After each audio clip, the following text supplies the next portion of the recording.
So Matt, maybe you'll or Joanne, you'll take the helm. I'll just say hello, everyone. I'm here Well, helping because Matt's on vacation. okay. We are now recording. Okay, and I hope we are on Facebook. Matt, you know this better than I, but we are recording.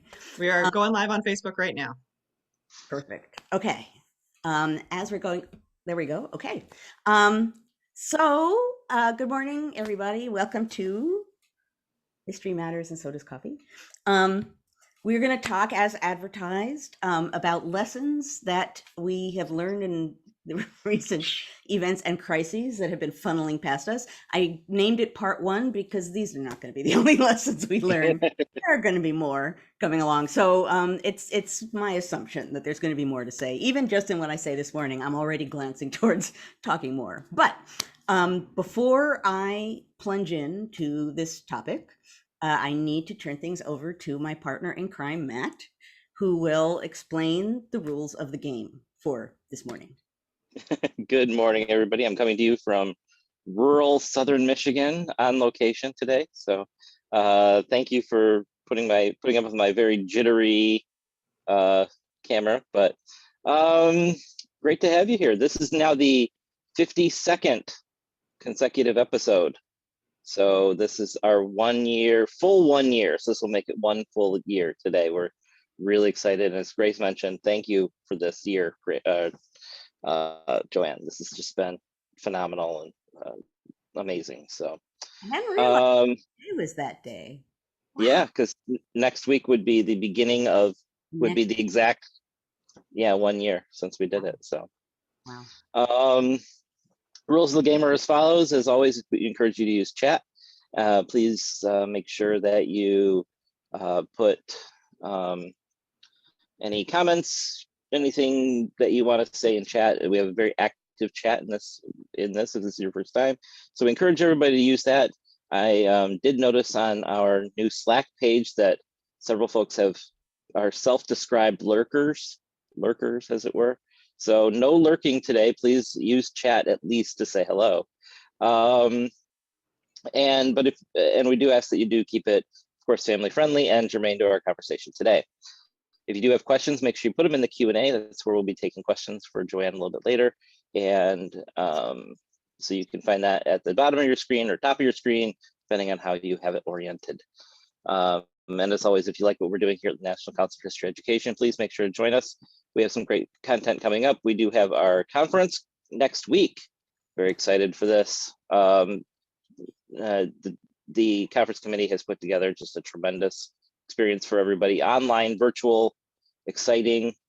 I think you have until Tuesday, Grace, is that right, to sign up if you have not already. It's worth every penny. You're going to see a lot of great content, great keynotes, and of course, we also have our fundraiser, History Matters, and so do cocktails, Thursday at 8:30 p.m. Eastern Time. Joanne and I will be waxing philosophical about all things cocktail related or something. It'll be exciting and fun, and you'll enjoy it. So please join us, and you can get those tickets on our website. And you can come even if you're not coming to the conference. Yes, you can come even if you're not coming to the conference. So other than that, we'll turn it back to Joanne and just thank everybody for having a great day here today. Okay, excellent. Well, thank you, Matt. Okay, so sat down today, I thought about lessons and what lessons I wanted to talk about. As you're about to hear, I came up with 3 categories of lessons, but before I did that, I of course thought of a Hamilton letter because that's what's in my brain. So I actually want to start by focusing on a letter in which Hamilton supposedly learned lessons from the election of 1800. And what I love about the letter, well, you'll see, it gets right into my idea that there's different kinds of lessons you can learn. So he, and thankfully puts this in writing. He writes, this is to James Bayard, April of 1802. And he sits down and clearly he's like thinking about lessons learned from the election that the Federalists just lost. Newby has a lot to say about this too.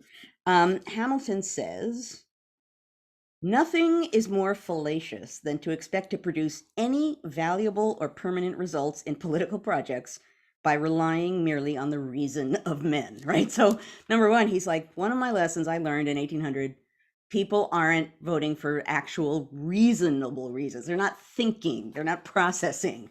So, if they were thinking, they would have known the Federalists were correct and they would have voted for us, but they didn't. So he says that one of his big lessons from that election is that it's important to court, quote, the strongest and most active passion of the human heart. And he says that this in all capital letters, vanity. So Hamilton says, we didn't pander to the public enough in that last election. We should have pandered to the public more. And he goes on in great detail about public opinion and feelings and how important it is to pander to the public. And he acknowledges that, there might be some, how does he put it here? It's very diplomatic. There might be, quote, some deviations from what on other occasions we have maintained to be right. So he's like, we might be doing things that under normal circumstances we really think are wrong. But, to win an election, this is what we have to do. And it's actually, what I loved about the letter is him saying, here's the lesson I've learned. We need to pander to the people and do things that might not under ordinary circumstances be correct and good. Not quite what you want when someone says lessons learned. What's fascinating about that letter, not so much related to what we're talking about today, but I'll mention it in case you have out there in the world are interested in seeing it or want to use it in classrooms. He literally, because he's Hamilton, comes up with a plan of how to appeal to public opinion, pander to the public, and do what the Republicans did that got people to love them so much. And he understands, he sees that like the French Revolution got Americans all riled up. And he says, okay, we got to do the same thing. And he says, they had democratic Republican societies supporting France. Let's create Christian constitutional societies. That'll be great because Christianity will get people just as charged up emotionally as the French Revolution, and we could totally bank on that. And then you link the Constitution with that, and they'll link Christianity and fervor for religion with the Constitution, and that'll be great. And he's not saying, that only this should be a Christian nation. He's just very bluntly, strategically saying, that'll rope people in, like that'll do it. And he says we have to have newspapers. He basically creates a duplicate, a federalist version of Republican politics, which is, not really federalist. So it's kind of like warped federalist strategic planning, and it goes nowhere because federalists really don't believe in that kind of popular politics. So it doesn't go anywhere. But what's fascinating about that letter is precisely what I just said. It's Hamilton sits down clearly, thinks about lessons learned, and lessons are, well, they were better than us at pandering to the public, so we have to do more of that in one way or another, appeal to the public's vanity, and do things that we might think are wrong. Okay, so that led me to think about three kinds of lessons that I'm going to talk about today. As I said a moment ago, I think this is the surface of things that we've learned. It represents the things that came to my mind this morning as I sat and thought about this. I think we are going to want to come back and maybe talk in a different way about this. I think democracy maybe needs its whole lesson category. I'm just going to touch on that here. But the three categories I came up with were strategic lessons, sometimes a positive and sometimes negative. I would say Hamilton's strategic lessons learned are probably not the best lessons to learn from an election. Like, let's be better at pandering to the public. Yeah. So that's a strategy, but not necessarily ideal. So strategic lessons that reveal to you dangers to watch out for.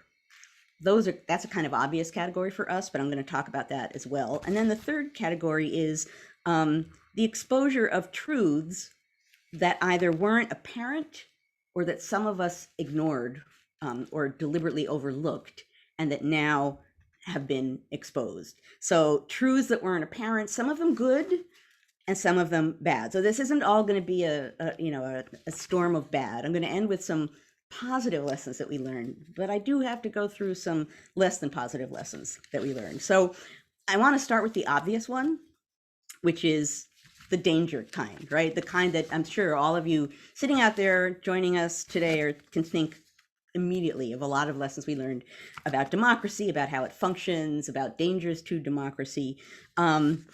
And as I just said, I wrote democracy needs a whole episode, so it might indeed need a whole episode.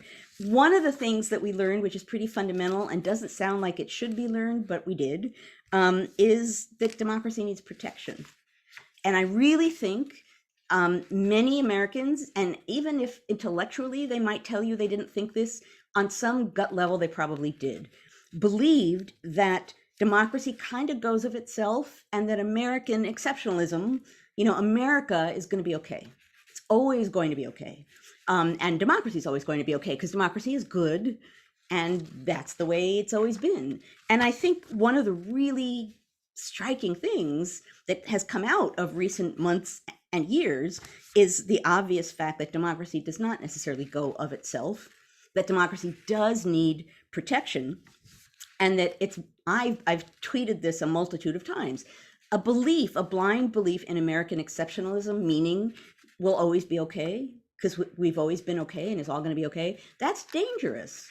That's not a useful thing to think. It doesn't mean we're not, it's good in some ways. I'm not saying that everything is bad and everything is risk and everything is danger, but I am saying, and I've said it, I'm going to say contingency because it's important for me to say that in every episode. But it is important to acknowledge the fact that we don't know what's going to happen with democracy. We never have.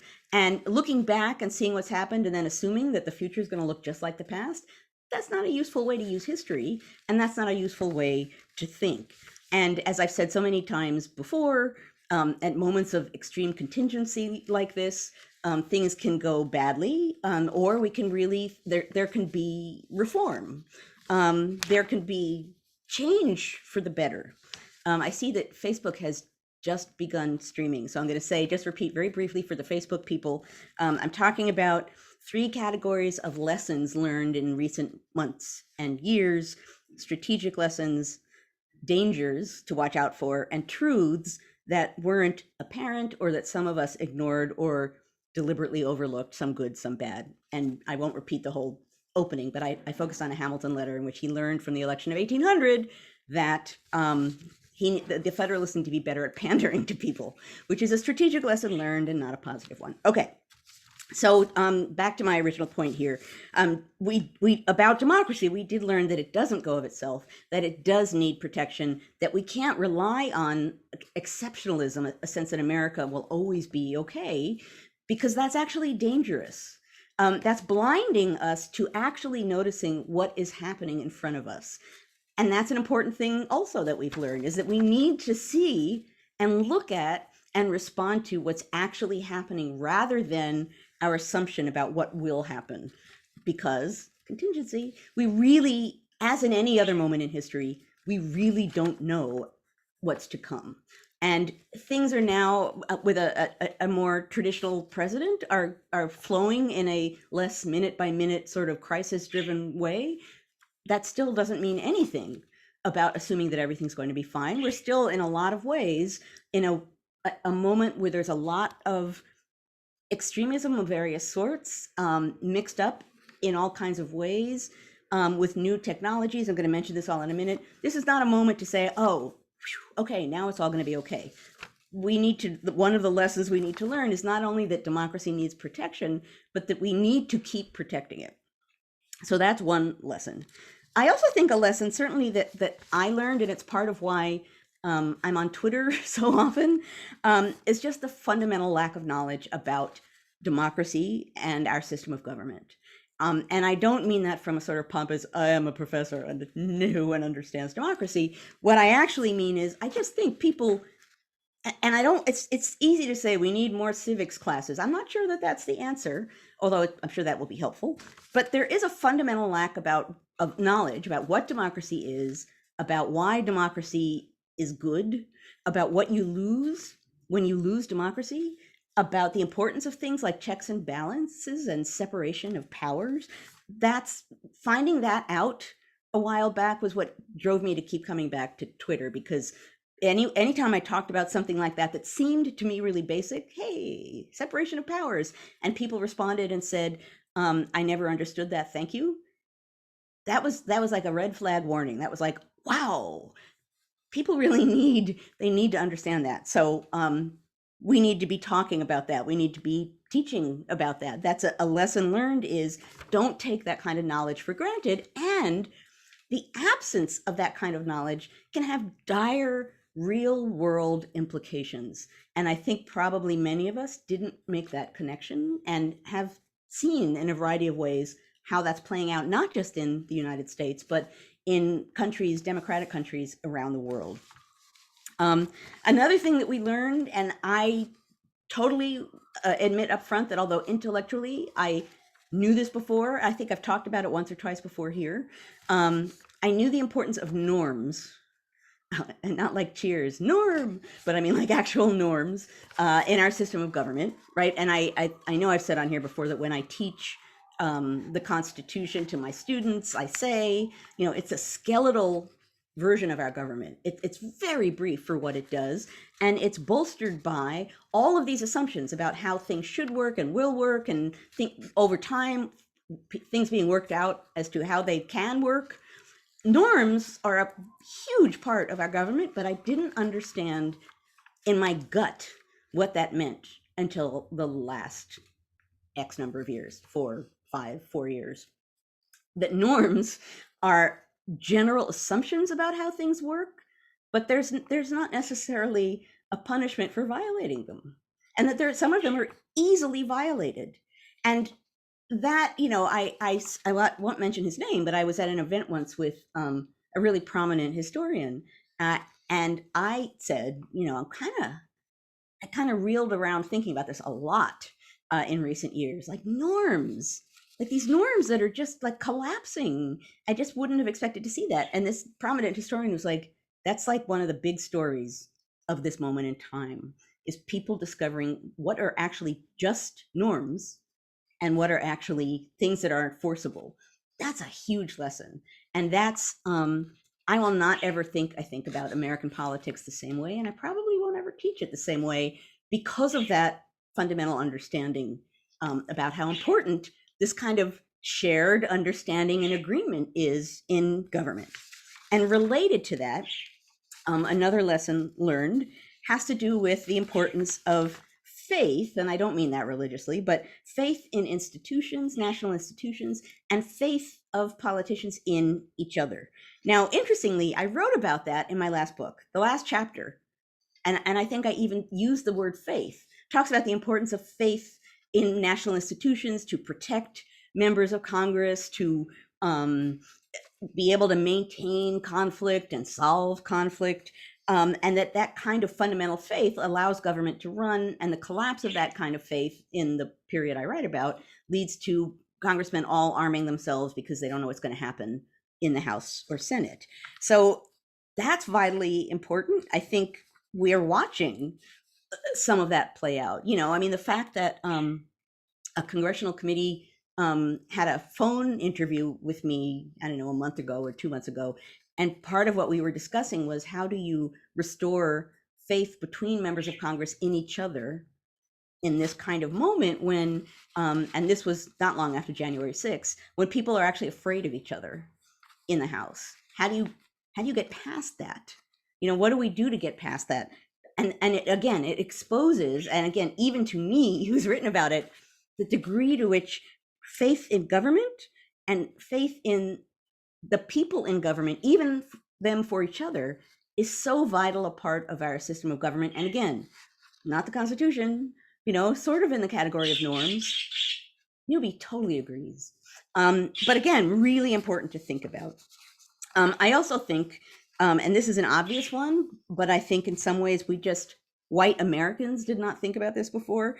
Not only the immediacy and everydayness of racism, which I think many white Americans, including sometimes me, overlooked or underestimated, even though there were many, many people telling us all the time that we were overlooking or underestimating it.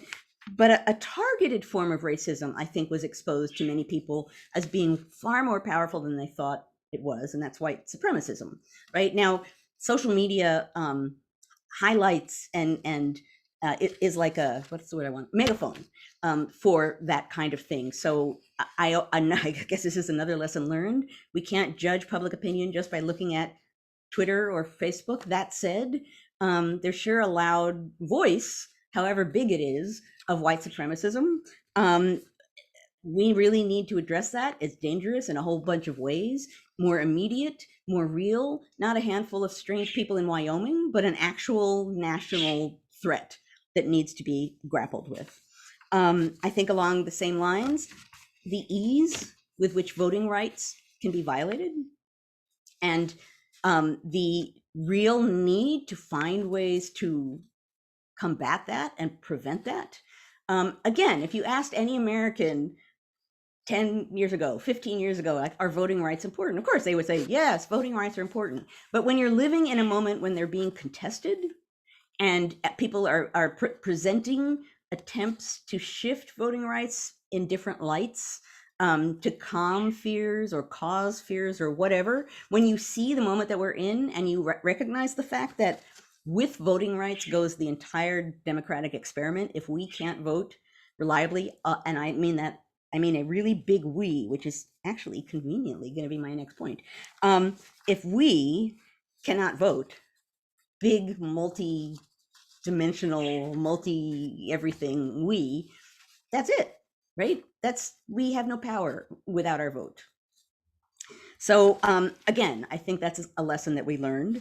Related to that, I also think we've seen in ways that we intellectually understood, but again, didn't get in our gut, the power of coming together to protect those things. And particularly, that's true with Black Lives Matter and with people coming together to stand out on protest things that are exposed in a blatant way to many people who have not seen them before, and that coming together and just taking a stand and walking to make a statement of protest is so powerful that it creates this whirlwind of angst, and a narrative of like crazy rioting throughout America. Actually, mostly it was people walking and protesting. There was some violence, but it was hardly like a huge wave of, Black Lives Matter oriented, organized violence. So again, really the importance and power of doing that sort of thing to just come together and have a voice. And then the last thing in this category is the we, what I just said, the collapse of a large sort of sweeping civic we. The sense that, and to me, the thing that makes that most obvious is the refusal of some people to wear masks. Because regardless of why you want to or not want to wear a mask, the fundamental fact is, if you're wearing a mask, you're helping to prevent other people from getting sick. And the fact that people aren't necessarily willing to do that is puzzling to me. And if your political, if your partisan thoughts are preventing you from doing something that pretty clearly is useful, not 100% effective, not going to cure all problems, but helpful in a crisis, that to me is pretty fundamental evidence of the lack of a we, particularly when wearing a mask does, despite claims, does nothing negative. It doesn't deprive you of oxygen or whatever the other things people are saying it does. It doesn't. So the unwillingness to do that, to me, just sort of emphasizes the fact that our sort of collective we is suffering right now. The one or two other things I'll mention, then I'm going to segue to a few positive things, because there are positive things we've learned. There have been strategic lessons that we've learned from the last few months and years. This one I've talked about before, and that is, I talked largely about technology and democracy. And in the specific category of what I'm talking about now, social media and the power of social media in politics, which was revealed by a president who tweets, right? I mean, it had power before, but when it becomes not just used by a president, but part of the political process in a top-down kind of a way, we still haven't gotten our arms around what that means. there are a whole bunch of ways in which we don't fully understand and certainly don't control whatever's happening on different social media forums, which is part of why we talk about them all the time, right? So that's a big lesson, which again, intellectually we may have understood, but it's not till it slaps you in the face that you sort of think, oh, now I understand the risk. And then the last sort of negative-ish lesson, which will also become positive-ish, has to do with the simple fact that public opinion really matters. It really matters. And so the public, this is a very, so Hamilton would say, this is why democracy is problematic, because it relies on public opinion in the public, and the people are easily swayed, they're easily fooled, and so democracies are always at risk, and they can fall easily with a demagogue who can just like spout what the public wants to hear and get power, and then poof, the democracy goes down, a country goes down, and it's over. And that's, that's not the only truth about public opinion and democracy, but that is a truth about public opinion and democracy. I think that the current sort of floating around of this idea of cancel culture, there are a lot of things that are being lumped under that category of cancel culture.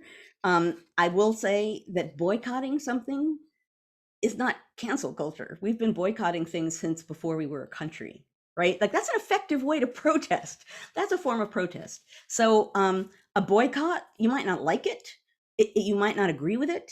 You might wish it wasn't happening. You might want to support the company that someone else is boycotting. All that's fine. But boycotting something as a form of protest is not cancel culture. It's a pretty traditional, long-standing way that Americans have always protested. The other thing that I find interesting about public opinion mattering and cancel culture is that not everybody, but some people are criticized for something that they say, and they respond by saying cancel culture. Now, again, there's a spectrum here, but in some cases, people are doing or saying something that is, by any account, not right? Problematic or offensive or insulting or dangerous. And for people to say that's bad, that's not necessarily cancel culture, that's accountability, right?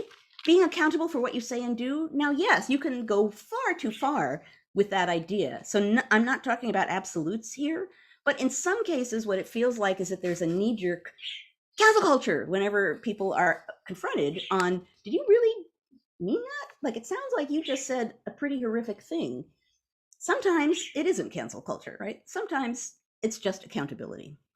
Okay, I know I'm going a few minutes over what I normally do, but I want to get to the positive stuff. So segueing into more positive lessons. I think we've learned, certainly I was struck immediately at the speed at which there can be immense change, yes, and the speed at which we adapt to it. How remarkable is that, right? Thinking back to it, the whole beginning of the pandemic, and it's like, within a day, 2 days, 3 days, we're like moving into lockdown. I have to figure out ways to get food. We went from one way of thinking to another way of thinking that were in many ways extremely different, and there was danger involved, and we just responded and adapted. Now that can be scary. There could be a negative side to that, but there can also be a positive way of looking at that. And I really, generally speaking, have been kind of encouraged at the ways in which people can adapt and survive. So I think one of the lessons we've learned is a kind of strength, and particularly the kind of strength that can be born by going through a crisis. I think another positive thing is that people have a real engagement in government now that I didn't see before. And that matters almost beyond anything else, right? And young people, as well as older people, understanding and being engaged in government and wanting to understand what's going on. And, in my classes, wanting to ask questions and talk about what's happening. And again, being willing to step forward and protest. There's a whole way of engaging with the government and thinking about politics that didn't exist, however number of many years back you want to go, that really matters. And that's really positive. That's a thing I've been clinging to throughout everything, is look at how engaged people are. That's key. And that's far better than it was before. I also think this gets us back to the we. The vaccine effort for all that I just said about the we kind of collapsing, the vaccine effort, someone said this to me about wherever they went to get the vaccine, and I realized absolutely. She said she went to wherever it was, and it was one of these big places that is, dosing out bazillions of vaccines a day. And she said just seeing that at mass effort, and that it was working, and then Americans were like signing up and getting appointments and coming in and getting vaccines and leaving. She felt a kind of, she didn't say we, that's what I always define it as, but she said she felt a kind of civic presence or sort of group effort that she hadn't felt in a really long time. And I think that's valid. And I think that's some of what I felt when I got my first vaccine, was just the size of it and the spirit in it and the ways in which everyone engaged in it, people getting shots, people giving shots. We're really excited about doing this and improving things and pushing towards a better time and reducing the seriousness of the plague and freeing people up. There was a we-ness to that space that I didn't think of that way at the time, but that's exactly what it was. So not only did it feel good because it was like, yay, I'm like less susceptible to getting COVID now, and look at this, like, look at this happening everywhere. So I think that was important too. The last two things I'll mention here, and one of them selfishly has to do with us. We found in the whole pandemic atmosphere new ways to reach each other. And obviously the most obvious one is Zoom. Now, I'll be the first. I'll join a whole bunch of you in saying it's really hard to be on Zoom for long periods of time. And there are some of my teaching days I get on at 9 and I get off at 5 or 6, and that's a lot of Zoom.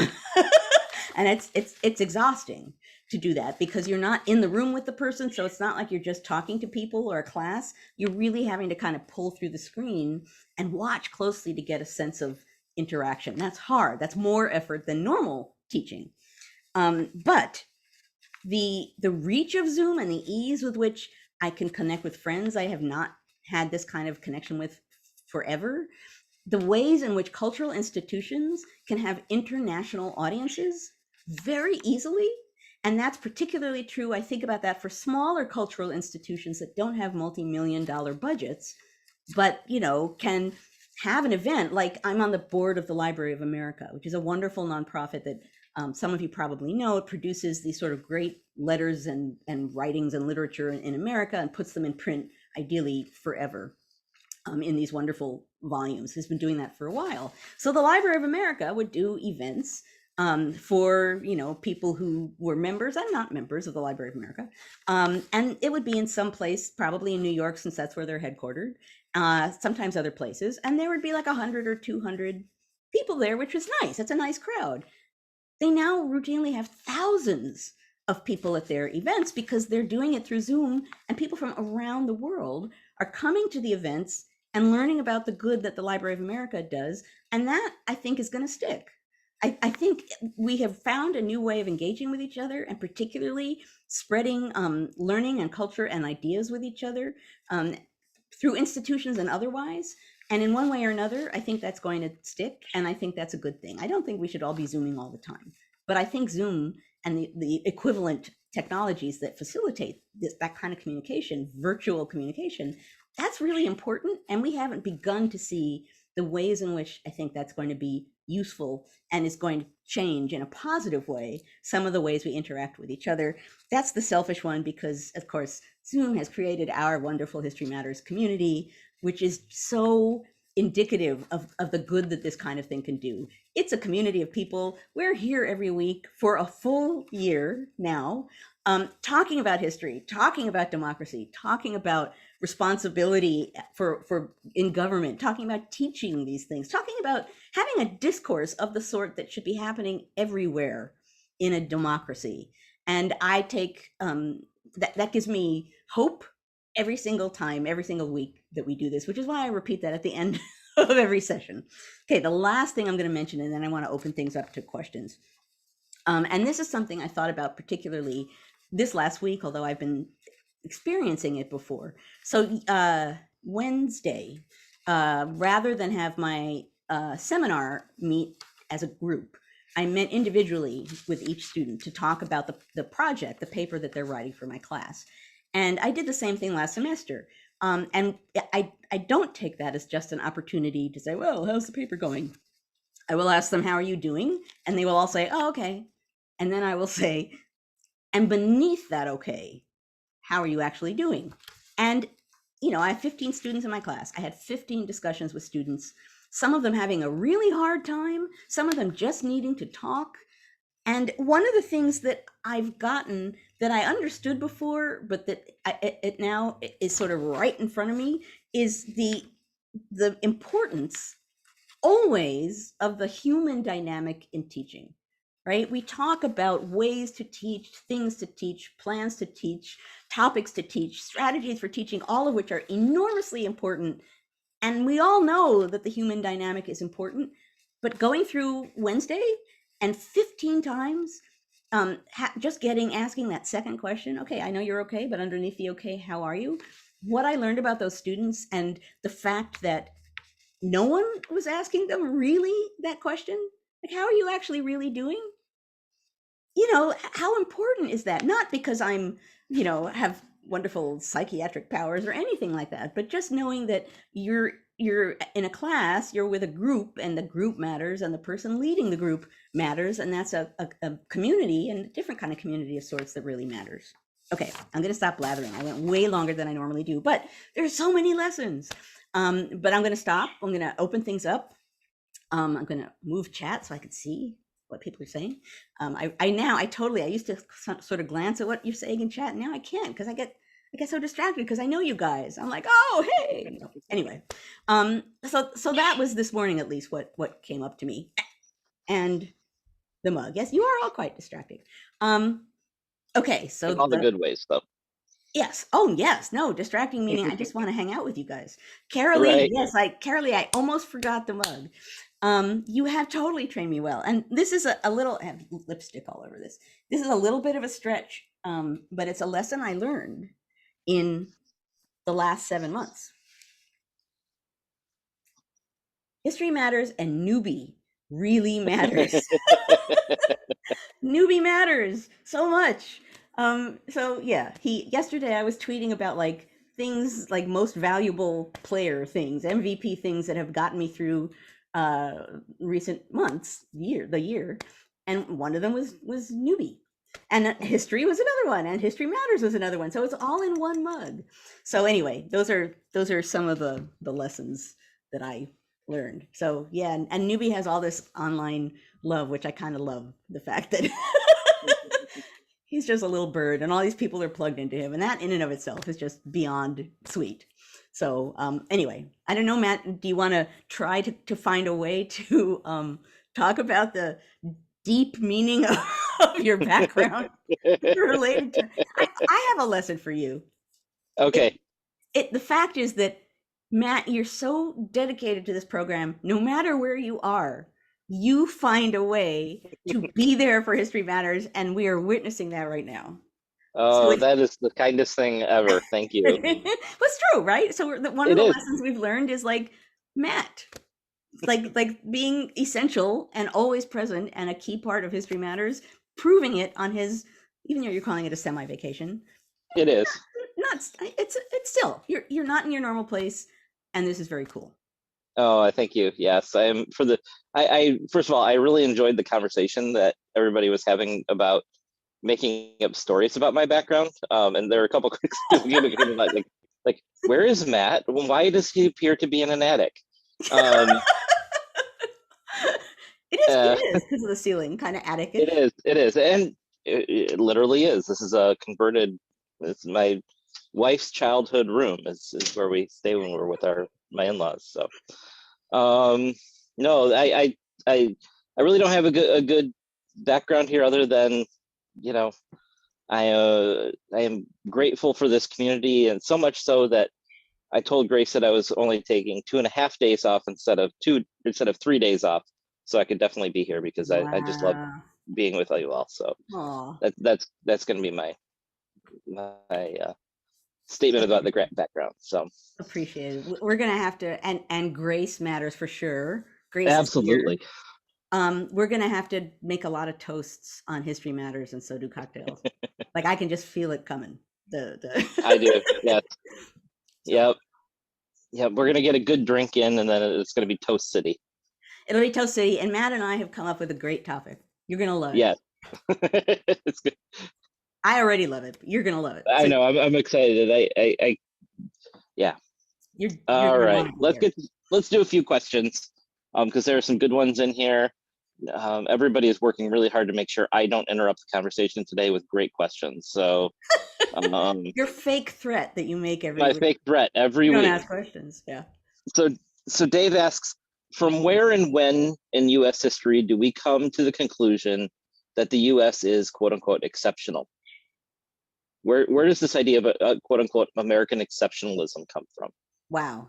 Well, an easy answer, and there are no straight lines in history, right? I mean, so people in political history, I always say to people when they want to like make the modern Republican Party equal to the 19th century Republican Party, it's like you can't do that with political parties. There are no straight lines with political parties. There are no straight lines in history. On the other side, um, I think about City on a Hill, the Puritans. Mhm. We are a special people, a covenanted people. It's not even the United States, but it's the idea that whatever's happening here is somehow special and different. When you look at the revolutionary period and what the American revolutionaries are saying, it's the same thing. Like, we have a special spark of liberty here that we will spread around the world, but we're different here. It's kind of ingrained in us, I think. So the question is, when does we're special become we're undefeatable or we're Mhm. never going to be defeated? That I don't have so easy an answer to. Or But we're I think perfect. right, or we're perfect, which we've also never been. Um, Mhm. so I don't know when we are exceptional becomes, we can't ever be defeated and we're going to go on forever no matter what. Those are two different things. But the first one has been there forever. So the question is, how does that morphing happen, or when did that morphing happen? It certainly is not true before the Civil War.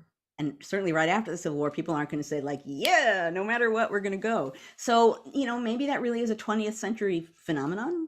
I don't know. It's a really good question that would require more time for me to think, which would be boring for people. And I'm like, But that's actually a good thing to come back to, because I think that's actually a really good question. um, where to go? How does this from Gina? How does the culture of the collective we reconcile with the culture of individual rights? Say that again. How does the culture of the we?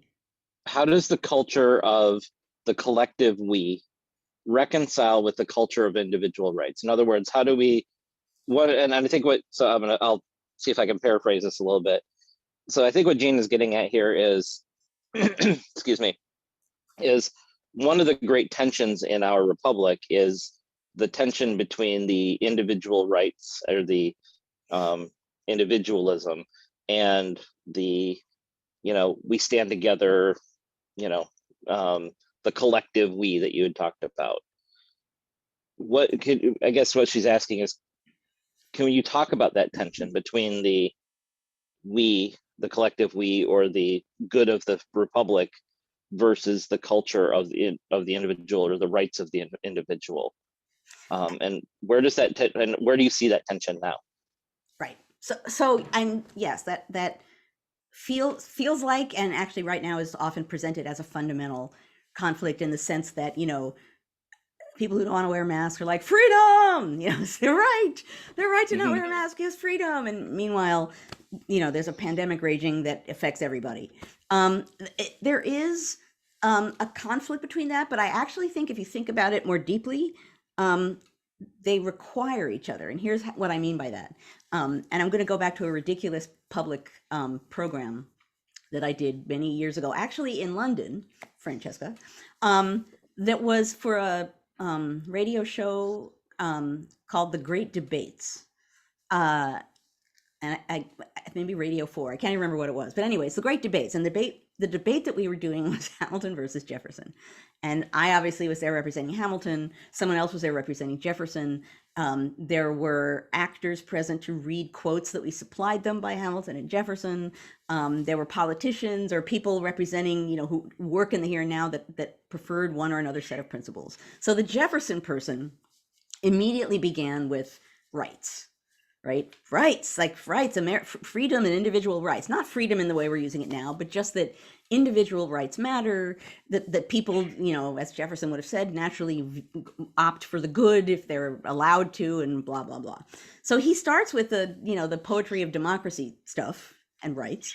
And I'm sitting up there representing Hamilton, and my initial thought was, oh God, like, how do you confront that? Like, man, it would have been tough being Hamilton when you have like this guy piping up for all of the good and wonder in American democracy. But what I ended up saying was, and Hamilton would have gone way further than I did, and I ultimately did go further than this, but the initial response was, that's great, and it sounds really good, but you can't have any of that without society being organized and working together.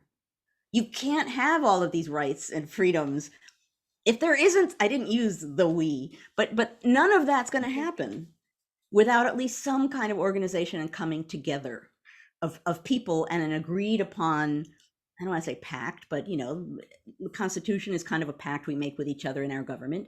So I think they're interrelated. I think a world of just everybody having individual rights it could be, anarchy. We all have different rights. We're all going to claim different rights. We created, a Bill of Rights that isn't necessarily just focused on individuals. It's talking about society, but it's talking about individuals within society. I think those things are bound together, and they do conflict. And what we're experiencing right now is a really fundamental conflict of that sort. When people are claiming freedom and rights, and some of those freedoms and rights are hurting the we. I don't have an answer to this, but I think we are experiencing right now precisely what I think is a false division of rights and society. I just don't think you get rights without being part of a society that agrees on shared ideals and ideas and rights. And so we're, as with everything else, we're processing. we're like the spinning beach ball on Apple. Like we're like, yeah, we're thinking about democracy. We're thinking about democracy. Anyway, that's my beginning of an answer to that. I think it's fantastic, and actually leads right into Dale's more of a query, or not a query. It's more of a I don't know. Anyway, Dale says asks if you can revisit the difference between liberty and freedom. I think that leads right into that conversation you're having. So can you talk a little bit about the difference between liberty and freedom? That is a question. I'm throwing hard ones at you today. I apologize. That's a hard one. I'm just trying to think about it before I answer. Now comes the boring part.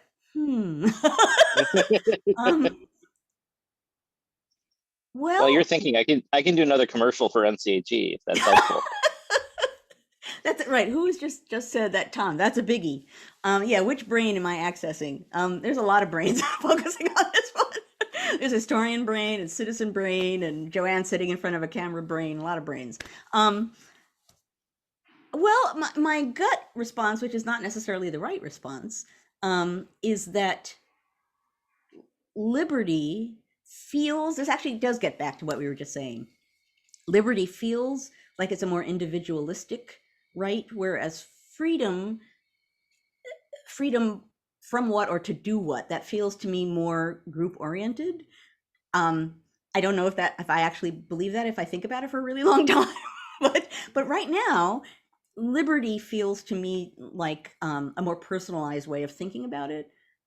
Freedom can be more expansive, and I think just explicitly because freedom from what is the question being asked, or freedom to do what, it involves more of a we in it. Now, what's really funny about this to me, and I wrote this actually, Twitter, man, I wrote this on Twitter. I said something about how because I can't remember what public official said something that was ridiculously general, and I said, I don't let my students talk that way about, like, liberty, freedom, independence, rights, America, democracy. Like, I call that democracy speak.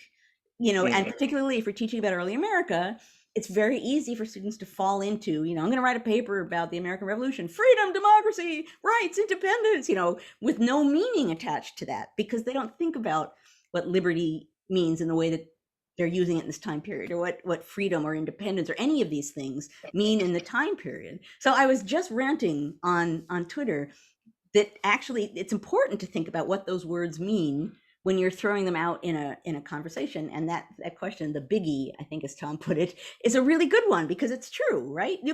Those are words that for better and worse can conform themselves to mean a lot of different things, and sometimes that's good, and sometimes that makes things very complicated.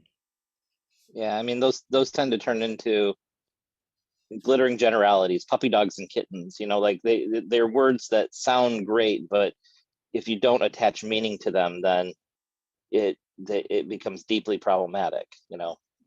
Superficial even. Uh, Dave says that your freedom to swing your fist ends at my nose. well, Yeah. Well, actually, um, Dave also says, let me bring this up because this actually has to do with the revolution. Dave says, lack of a common external enemy in war seems to leave Americans searching for internal enemies. Now, on the one hand, that's true. Like when I teach early American history, one of the things I show people is that Americans, well, the colonies, separate colonies, and early states only came together really in any organized way when there was danger. When they felt danger because of the British government sending someone to create like the Dominion of Massachusetts, or Native Americans when that felt like a threat, or ultimately the American Revolution. And when the threat dissolved, poof, like people just that sort of togetherness sense just went to the winds, which is why the 1780s ends up being this decade of all these people discovering, wait, the we went away. Like there was such a good right, we, and now there's no we. So I do think that we need a common enemy, but then I do also think, someone I think just said this in response, the common enemy right now is COVID. So that requires more processing, more of the Apple beach ball spinning. Because we do have a right, common enemy that we're not coming together necessarily to fight. So, right. yep. Well, I think so. This is a good sort of last question because I expect this will take a little bit of time, and this is comes from Becky. I'm going to read her question, but I'm going to position this in something you said earlier. Okay. Becky said, "Do you think that the reduction in voter apathy in 2020 elections has driven the prominent move to limit voting in the future with the new state level laws?" And so she's referring, of course, to the now 261 laws across 42 states that are designed to limit voting. But what's the apathy But I about actually that? wanted Is that what you that said? the reduction in apathy. So the fact that more Oh, people oh, were oh. Yes. engaged in the political process. Yes. Well, And so earlier you mentioned white supremacy, and so I thought it'd be really helpful to talk about what we're seeing now in the context of white supremacy, especially in the past. Um, and or maybe that's not where you want to start, but that's how I was thinking of this question. well, yes. I mean, so I think in ways big and small, um, has what happened in the 2020 election and leading up to it, um, is that now creating to this moment when there are aggressive, um, throughout the nation, massive efforts being made to restrict voting? Yes, I think in an obvious way that it was an election in which the people who feel entitled to power lost power, right? And this was like my New York Times op-ed was about, what do people do? And I was talking about slaveholding Southerners. What do people do who have long been used to dominating the government, feel entitled to dominate the government, can see demographics shifting in a way that suggests they're not always going to be able to dominate government? What might some people do to ensure that they maintain that dominance? And for some people, the people in my book, right, violence and threats are a way to, and you justify it by saying, well, but it's for the good. It's we control government, and we mean the good, right, for people. ... So in part, that's what we're watching, is people who feel, because of what happened in that election, some people who feel that's a sign that, you know, a pretty clear signal that we are not going to have power anymore, and that our having power is a good thing, obviously, so we need to do whatever we can do to maintain power. Now, that's a way of personally maybe justifying what you're doing, because of course the underlying dynamic there is democracy matters less than my maintaining power. Um, you know, that gets us back to where I started with our comments today, which is thinking about valuing and protecting democracy. So I think that's part of it. I think, you know, very obviously that, yeah, the fact that Democrats were strong, the fact that there were a lot of people who weren't white, who came forward and were real powerhouses and voted, some of them organizers, some of them just being on these lines, which now you're not allowed to give people water in, standing there for hours, being willing to vote. Like that's the sort of thing that I just talked about, that's like so encouraging, although it shouldn't be happening. We shouldn't have to wait 4 hours on a line to vote. The fact that that was happening, however, was like, look at that.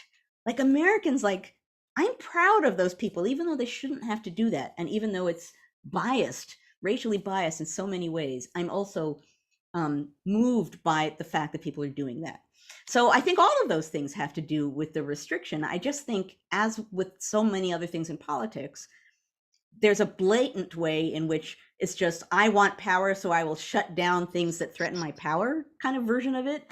And then there's a sort of, well, something must have gone wrong. It must be corrupt because we lost way of thinking about it, which I think a lot of people understand deep down is not necessarily the truth, but that some people probably believe. If you really, really feel entitled to power, I mean, truly, not in a sort of like snidely whiplash, like I deserve all power, but just really, we've always been in power. We think we're good for the nation. Business likes us. Blah blah blah. We're good for the economy, and now add the racial component, you know, and we're good for white people. If you believe that, you're going to believe that you should be in power for not just selfish reasons, but for other, not necessarily positive reasons, but other reasons that, again, might justify for you the anti-democratic things that you're blatantly doing. But there's so much, I hate saying fake news. What we're seeing, such a blend of real fear, fake fear, total fabrication. We're in such a moment where it's hard to understand what people are actually thinking and feeling. And particularly people, you know, the fact that people are clamping down, like Georgia, on voting, and then some people are stepping forward and saying, "Oh no, we're making it easier to vote." You know, like today, I tweeted. I guess the New York Times read, I think it's a 19-page, you know, set of things that came out in that law. And the New York Times says, well, you know, based on our surveying these, there are some ways in which, relatively minor ways in which this helps elections, and then there are a lot of pretty fundamental big ways in which it closes things down. So, you know, people came at me on Twitter yesterday and they were like, Professor Freeman, you're falling for that thing that it's restrictive. It's not restrictive. It's like, really? And this person meant totally, you know, they meant well. They weren't like coming down on my head. They were respectful, but they were like, really, you fell for that? It's like, but read the 19 pages. You know, I mean, it's in there. We can talk about it, but it's in there. Anyway, I will stop. Yeah, how to combat the amount of disinformation that's out there, says Heather. That's a huge question. That in which teachers are important in teaching people how to deal with evidence, in which historians are important, and people teaching history are important, because that's where, you know, what we do is evaluate evidence. But I guess that's partly a different conversation that I won't plunge into, particularly since we've already got a couple minutes over. I talked a lot today. But I guess I got kind of revved up. I wasn't until the last minute, obviously, that I was like, okay, lessons learned. We mentioned that last time, and I shot Matt this like email, you know, Matt, lessons, let's do lessons. And I worried, like, was that too fast a decision? But this morning I was like, I just sat down and it was like, poof. So anyway, yeah. I will stop. Consequences for lying would be a good thing.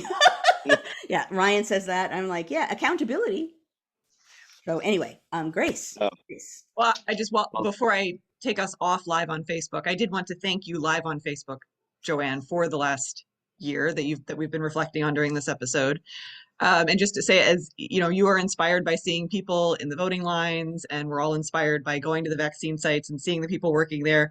And let's just say that you and Matt have shown up every week for this, which is really quite an effort and quite an undertaking. And you have been here consistently and faithfully, and it's just one of the many incredible things people have done over this year to help support the community during this time. So thank you both for your efforts, and we're excited to celebrate you more at the conference at History Matters and So Do Cocktails. So I will take us off Facebook now, but I wanted the entire world to hear that official thank you from NCHE. It's been an incredible effort on both of your parts. Before you take us off Facebook, and thank you, Yes. thank you so much for that. Before you take us off Facebook, for those who are on Facebook, we are now going to segue into the after party. Those of you who are new, the after party means that we're no longer recording, which means we're not on Facebook, and we just sort of it's a more informal sort of way than which we come together as a community. The Facebook folk, if you want to join the after party, all you need to do is go to the website, ncheteach.org/conversations. Those of you who already entered that way, you just have to stick around here, and we will be in the after party. So feel free to join us. I hope I see a whole bunch of you at History Matters and So Do Cocktails, because it will be entertaining, because I already am entertained by the subject. So you could laugh at me laughing if you choose to. That'll be very possible. So I hope I see you there. And I guess I hadn't really thought about the fact that this is the 52nd episode. So man, thank you guys for being here and proving that people show up and care about yay history mhm. and yay democracy. So, okay. And Judith wants to know if you want to come to the conference or come to Joanne's event, History Matters and So Do Cocktails. It's at ncheteach.org, and I'll put a specific URL in the chat there in just a moment. Perfect. There you Again, go. bye. Thank you, Jacqueline. Thank you, Grace. Okay. We're not going to have our background. Oh, okay. Facebook went Yeah, away. sorry, no after party background. We're still recording though.